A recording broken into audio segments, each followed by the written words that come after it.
nos corresponde examinar uno de los álbumes importantes de la serie, en medio un poco de controversias de algunos de los miembros de Pink Floyd y de declaraciones que son bastante fuertes y polémicas. Pero hoy nos vamos a centrar en ese álbum de hace 52 años, The Dark Side of the Moon, publicada por la empresa Harvest en 1973. Entonces comenzamos. Octavo álbum de la discografía de Pink Floyd, The Dark Side of the Moon, es un clásico por derecho propio. Fue puesto en circulación en marzo de 1973 y muy pronto comenzó su carrera ascendente como fenómeno de ventas. Logró el milagro de ser admitido por los críticos y consentido por los públicos internacionales. Si bien la grabación no es propiamente un álbum conceptual, los trascendentes asuntos de sus letras, de orden filosófico y existencial, su cuidada producción y el sentido experimental de su música, que sintetiza elementos populares, clásicos y de vanguardia, lo convirtieron en un disco de extremado valor cultural. Las sucesivas generaciones han aceptado el álbum sin taxativas y existe testimonio de que en el Reino Unido fue un regalo de bodas muy solicitado para los nuevos contrayentes. Su advenimiento en 1973 refrenda que el rock podía transitar sin complejos del limitado formulismo de la música para el gran público juvenil, con rumbo a una estética sin adjetivos, es decir, música libre y plenamente adulta. Pink Floyd ha sido uno de los más celebrados grupos del rock de todos los tiempos, y su prestigio artístico corre parejas con su inmensa popularidad.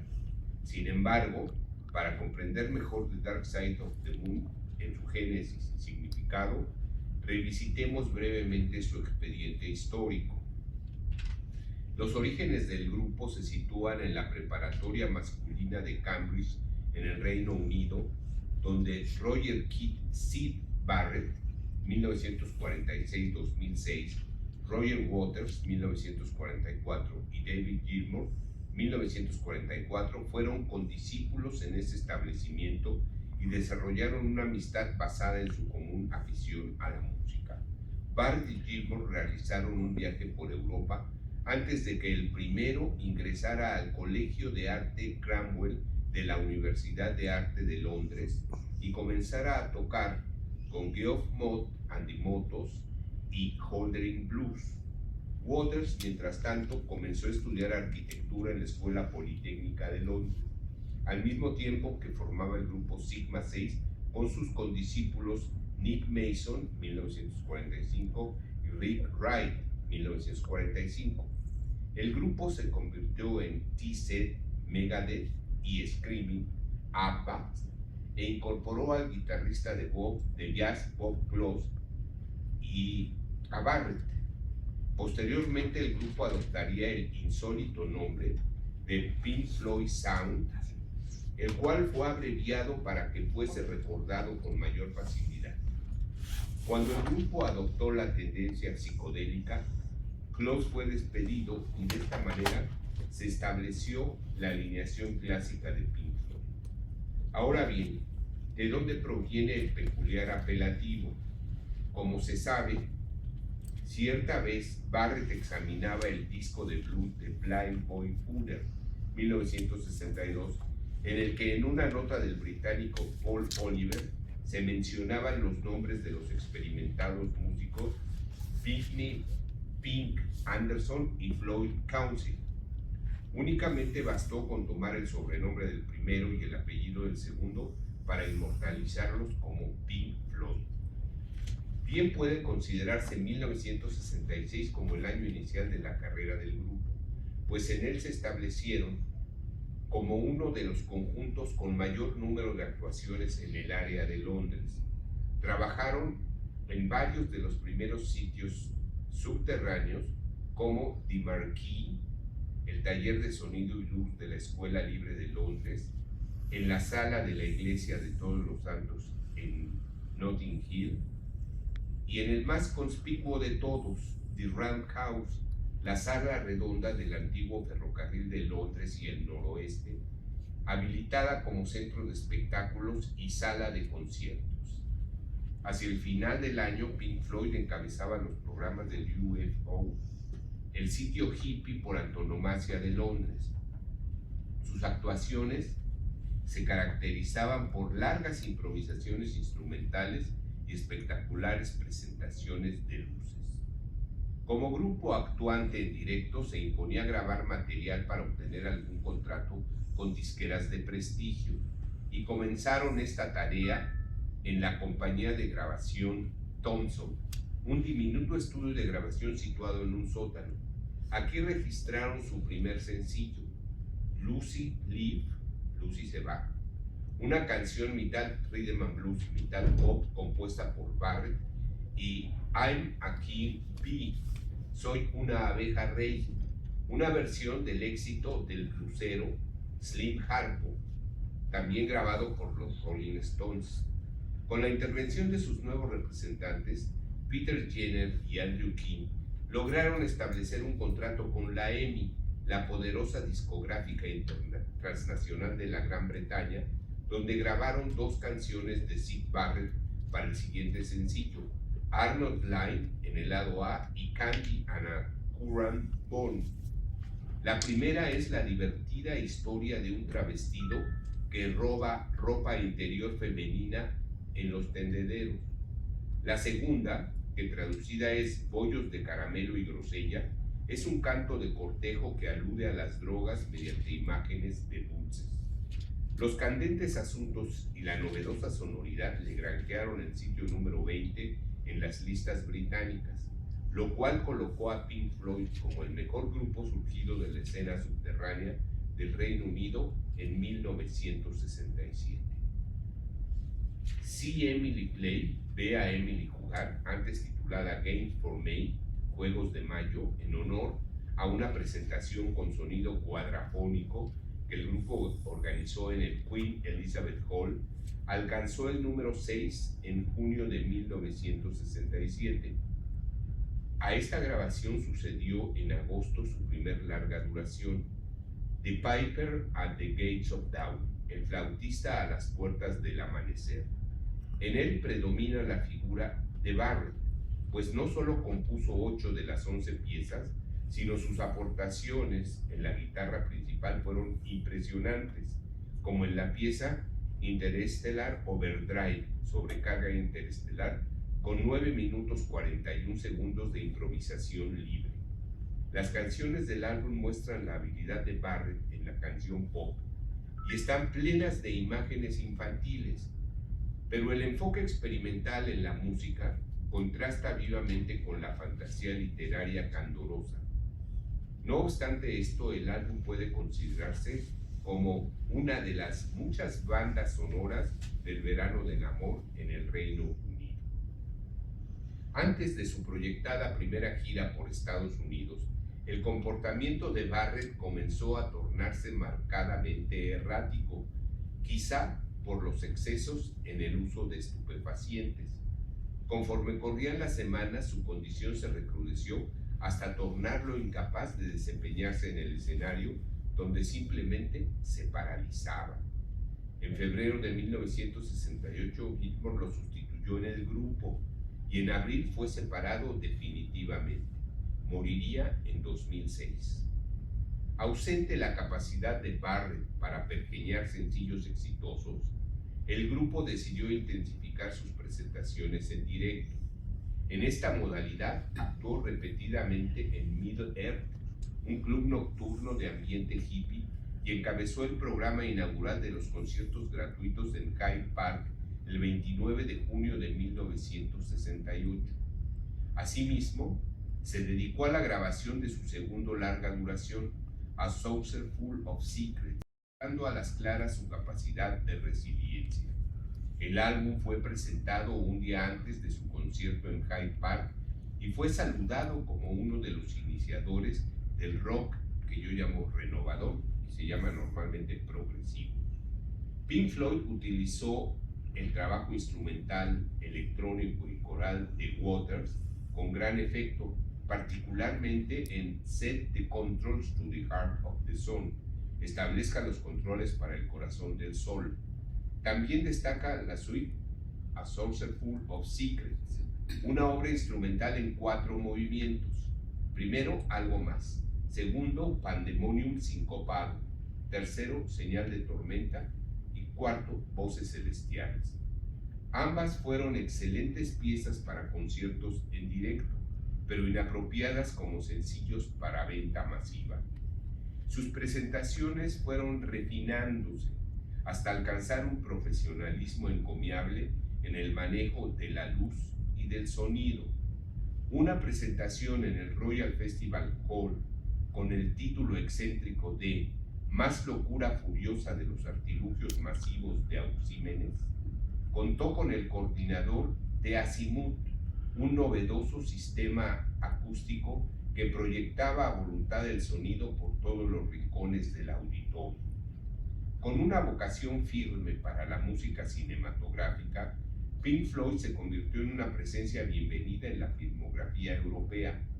Proporcionó la banda sonora de More, Más, de Barbet Schroeder en 1969, The Committee, El Comité, de Peter Sykes, 1969, Zabriskie Point, El Punto Zabriskie, de Michelangelo Antonioni, 1970, The Body, El Cuerpo, de Roy Battersby, 1970, y La Vallée Obscured by Clouds, El Valle Obscurecido por Nubes, de Barbet Schroeder, en 1972. Por cierto, es un punto no totalmente aclarado si Pink Floyd estuvo propuesto para proporcionar la música de la película de Stanley Kubrick 2001, Una Odisea Espacial. Parece ser que hubo conversaciones al respecto debido a la admiración mutua entre los músicos y el cineasta.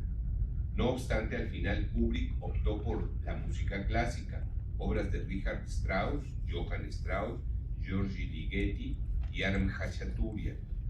No obstante, algunos comentaristas consideran que Echoes, publicado a la postre en su álbum Middle de 1971, había sido compuesto para el fragmento Júpiter del celebrado filme. Puede encontrarse una, vamos a decir, unión de música e imagen en YouTube. En el capítulo de la publicación de álbumes, continúa en la secuencia en larga duración Ummagumma, lanzado el 25 de octubre de 1969. Este álbum, de nombre ininteligible, Ummagumma, entre paréntesis, era la palabra usada entre los estudiantes de Cambridge para designar a la fornicación. Bueno, este álbum, decía, es un disco doble que comprendía 2 lados en directo, grabados en el Club de Madres de Birmingham y en el Colegio de Comercio de Manchester en junio de 1969, acompañados por 2 lados que contienen grabaciones de estudio con obras de cada uno de los miembros del grupo. Además de la natural diferencia entre grabaciones en directo y grabaciones de estudio, atentan contra la unidad del álbum los contrastantes estilos de cada pieza. Más allá de alguna autoindulgencia y un cierto reincidir en trillados recursos experimentales, el álbum ha quedado como el mejor ejemplo de la vanguardia del rock renovador o progresivo en 1969. Durante 1970 se desenvolvió el proyecto que condujera a su larga duración número 5, Atom Heart Mother, Madre del Corazón Atómico.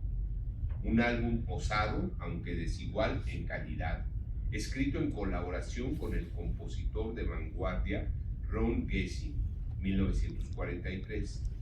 No obstante, su aceptación popular lo llevó al primer lugar en las Islas Británicas.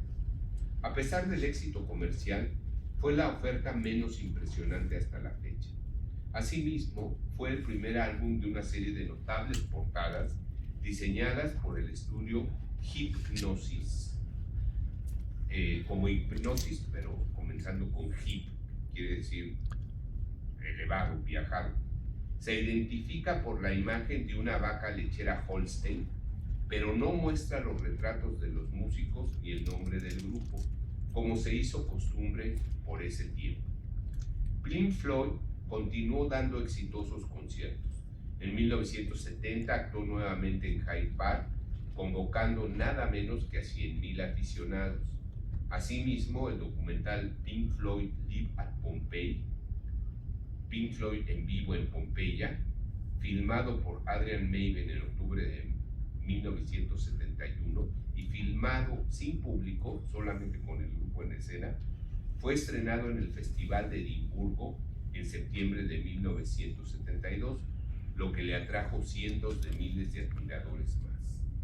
Haciendo espacio en su abultada agenda de conciertos, grabaron Middle, su sexto álbum, publicado en noviembre de 1971. Llegó al tercer lugar en las listas del Reino Unido. Sin embargo, en Estados Unidos fue poco menos que un fracaso. En realidad, pese a ciertas inconsistencias, es un disco pleno de interés, aunque un tanto desvalorado. Dos obras destacan en su contenido. La canción One of These Days, uno de estos días, un instrumental de creación colectiva, y Ecos, una pieza épica que, ocupando en su totalidad la cara B, con 23 minutos 32 segundos de duración, había sido presentado en directo en el Palacio de Cristal bajo el nombre de Return to the Son of Nothing, un juego de palabras, retorno del hijo de la nada, pero en relación con el barrio londinense de Notting Hill, en un espectáculo de luz y sonido. Ya involucrado el grupo en la realización de The Dark Side of the Moon, fue contratado para componer y grabar la música de la mencionada película, La Ballet o Obscured by Clouds. Este trabajo breve y efectuado bajo la presión del director de la película finalmente se imprimió como el séptimo álbum de Pink Floyd para presentarse el 2 de junio de 1972. The Dark Side of the Moon. No es posible que un álbum como The Dark Side of the Moon haya surgido como la súbita inspiración de un grupo iluminado. Antes bien, sucedió todo lo contrario. Se trata de un disco completamente planeado y ensayado minuciosamente en múltiples presentaciones en directo antes de ingresar al estudio. Y es que Pink Floyd mostró siempre una capacidad para aprender de sus propias experiencias.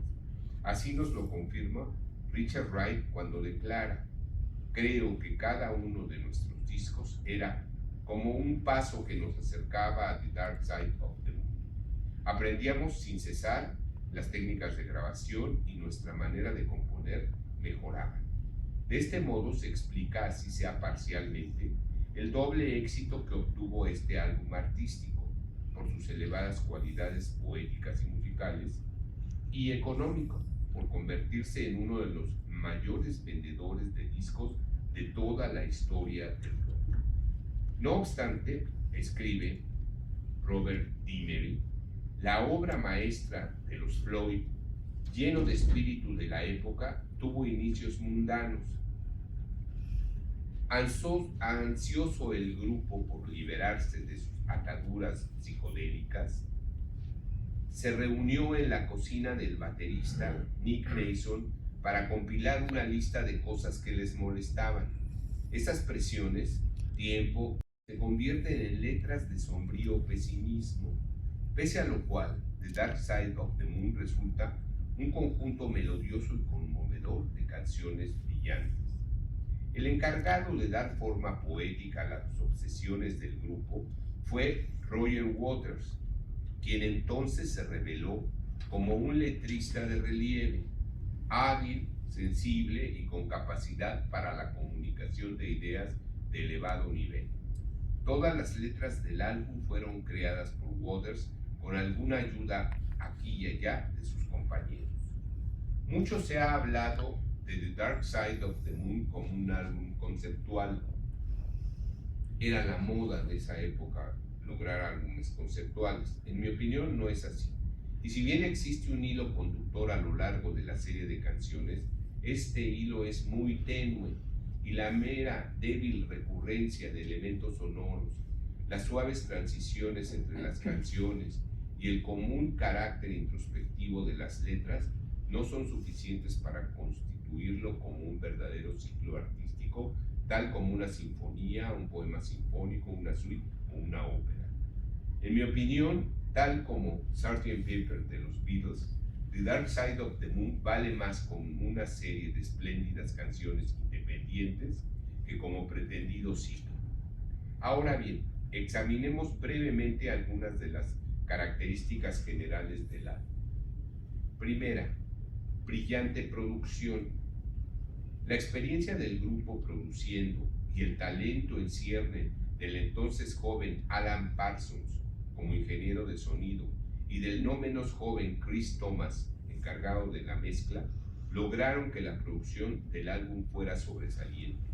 Existe una precisa plasmación de timbres tradicionales y novedosos, texturas vocales e instrumentales, atmósferas y efectos estereofónicos que viajaban de un canal a otro y una virtual sonoridad aparentemente envolvente. Parsons recibió una nominación al Grammy por su participación en el álbum. Segunda, estilo. Pink Floyd logró una síntesis muy afortunada de elementos de jazz, música clásica, rock y música de vanguardia, trabajados con extrema naturalidad, lo que contribuye a la riqueza y diversidad del álbum. Experimentados como proveedores de música cinematográfica, esta clase de música parece aflorar de vez en vez entre las sonoridades del álbum. Tercero, experimentación sonora que conduce a la innovación. Empleo de recursos de la llamada música concreta, grabación de relojes y cajas registradoras, tintineo de moneda, registro de voces habladas, efectos mediante manipulación de sonidos, bucles de cinta, grabación multipistas y experimentación con sintetizadores analógicos para producir atmósferas y texturas literalmente inauditas. Se emplean trucos instrumentales, por ejemplo, para conseguir de la batería un sonido más metálico en la canción Time, Nick Mason utilizó un micrófono en el interior de una lata de tabaco. Otro, para grabar la vocalización de Claire Torrey en la canción The Great Gig in the Sky, Alan Parsons la hizo cantar en un cuarto de baño para conseguir un sonido más reverberante. Para que los sonidos de moneda se sincronizasen con el compás de 7x4, la cinta tuvo que cortarse y pegarse una contra otra utilizando una regla para asegurarse de que los compases fueran exactos. Recuerden que en esa época no había grabación con todos los medios que contamos ahora y había que grabar manualmente, por eso se utilizó esta regla. Cuarta, composición. Aparecen ritmos y compases complejos, especialmente en Money, empleo de la voz como instrumento, como las partes vocales de David Gilmour a veces y Roger Waters. También vocalizaciones femeninas, principalmente la de Claire Torrey. Intervención de notables solos de guitarra y de saxofón. Gilmour despegó aquí habilidades como un guitarrista creativo y capaz de ejecutar solos memorables. Quinta, lírica introspectiva y poética. En este álbum, Roger Waters se mostró como letrista de relieve. Sus letras exhiben un angustioso pesimismo, quizá como una reacción de rechazo consciente hacia el romanticismo que había caracterizado y destruido a Barry. Con todo, las letras de Waters poseen autenticidad y un hábil manejo del verso inglés, aunque su lenguaje y su métrica sean sencillos. Su verso es un eficaz instrumento para expresar temas de enorme profundidad. Sexto, título, portada y funda. El título impactante procede de un verso de la canción Brain Damage, en tanto que es una frase hecha que implica un enigma. Fue un acierto total como título para un álbum de rock. La imagen de la portada también fue otro acierto, diseñada y realizada también por Hipgnosis y George Hardy.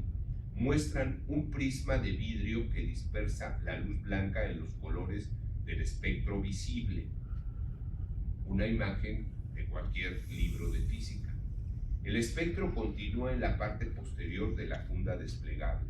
En el interior había dos carteles con imágenes del grupo, una en concierto y otra con una fotografía infrarroja de las pirámides de Giza. Las letras de las canciones se incluyeron por primera vez en un disco del grupo, pero no así ni su nombre ni su imagen en la cubierta. Séptimo, fenómeno de ventas. Además de lograr una obra estéticamente significativa, también se convirtió en uno de sus álbumes más vendidos. The Dark Side of the Moon alcanzó el primer puesto en las listas norteamericanas, permaneciendo en ellas más de 300 semanas. En Reino Unido el álbum llegó al número 2 y permaneció en nómina durante más de 2 años. Y en las de Estados Unidos durante más de un decenio, convirtiéndose en uno de los larga duración de mayor permanencia en listas en la historia. Y si bien difieren las cifras, según la fuente consultada, hoy por hoy se considera que desde 1973 a la fecha, 53 años después, The Dark Side of the Moon ha vendido unos 50 millones de ejemplares, lo cual es una barbaridad. Bien.